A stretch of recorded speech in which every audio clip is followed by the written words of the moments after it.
কবরে যাওয়ার পরে প্রথম প্রশ্ন কি জানেন? কয়টা প্রশ্ন? তিনটা আমিও মানি, কিন্তু মেইন প্রশ্ন একটা। কয়টা? কয়টা? ভালো মতে শুনেন, কিন্তু ভালো মতে। মেইন প্রশ্ন কয়টা? এটা ইমাম বুখারী লেখছে, আমি লিখি নাই। ইমাম মুসলিম লেখছে, আমি লিখি নাই। কিতাবুল জানায়েজে লেখছে। আমি 2 দিন আগেও পড়াইছি, আজকেও জোহরের পরে পড়াইছি। ওই হাদিস পঞ্চম পাড়ায়, বুখারী শরীফের পঞ্চম পাড়ায়, আজকে জোহরে আমি পড়াইছি।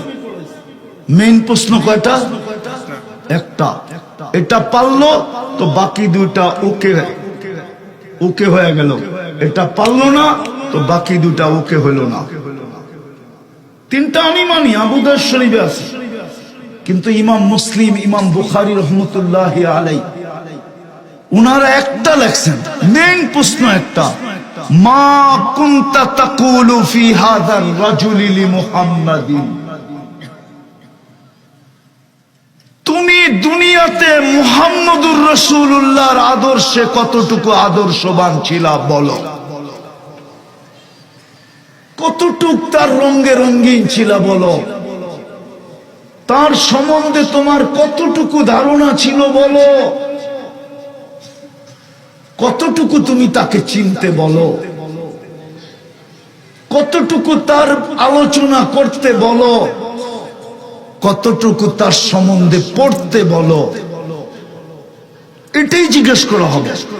কালকে এই চেহারাটা আল্লাহকে দেখাবেন কি করে? মুহাম্মদুর রাসূলুল্লাহর সামনে দাঁড়াবেন কি করে? আপনি বলবেন ভালোবাসি?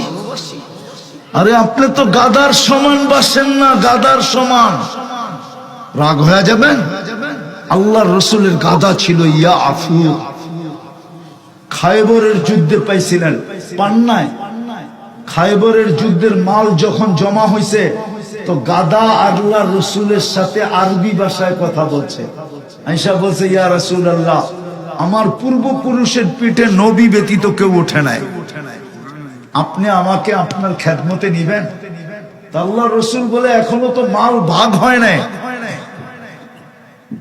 আমি তোমাকে নেই তো নেই কি করে? তো সাহাবায়ে কেরাম দেখা বলতেছে, ইয়া রাসূলুল্লাহ, ভাগ হইতে হবে না, আমরা সবাই দাবি ছেড়ে দিলাম, আপনি নিয়ে নেন। নাম ছিল ইয়াফুর। আল্লাহর রাসূল মাঝে মাঝে পিঠে উঠতেন কখনো, কিন্তু বেশি কাজে লাগাইলেন দূতের কাজ। সাহাবাদেরকে চিনতেন, বাড়ি চিনতেন, যাকে ডাকতে হইতো আল্লাহ বলতেন অমুককে ডেকে নিয়ে আসো। উমর রাদিয়াল্লাহু তাআলা আনহুকে একদিন ডাকতে পাঠাইছেন। উমর রাদিয়াল্লাহু তাআলা আনহু বলতেছে যে ছুটতে ছুটতে আসছে, আর আয়েশা আমার দরজায় ঠক করে মাথা দিয়া মারছে। আমি দৌড়ে যায় দরজা খুলছি, দেখি ইয়াফুর দাঁড়ায় আছে, মাথায় ইশারা দিতেছে, ডাকে। বলে আমি দরজা বন্ধ করব কি, আমি তো ছুট দে দৌড়। ইয়াফুর আমার পিছে দৌড় দিতেছে, পাল্লা চলতেছে যে আমি আগে পৌঁছি না, ইয়াফুর আগে পৌঁছে। যেদিন আল্লাহ রাসূল দুনিয়ার থেকে চলে যায়, সবাই শোয়ানি, কিন্তু ইয়াফুর সইতে পারে না। সে মদিনার গলিতে দৌড়াইতেছিল আর আকাশের দিকে মুখ করে চিৎকার দিতেছিল। তার জানা ছিল না সামনে কুয়া ছিল, কুয়ার ভিতরে পড়ছে, চিরদিনের জন্য কবর হয়ে গেছে। আপনি কতটুকু ভালোবাসেন আল্লাহ রাসূলকে? কতটুকু? এতটুকু যতটুকু ইয়াফুর বাস্তব।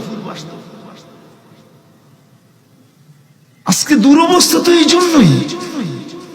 সব আছে, আপনার ঘরে এসি আছে, আপনার ঘরে কার্পেট আছে, দামি পর্দা আছে, ফ্রিজ আছে, টেলিভিশন আছে, সমস্ত ওয়াশিং মেশিন আছে, এমনকি শরীর মেসেজ করার জন্য চেয়ারও আছে, সব আছে।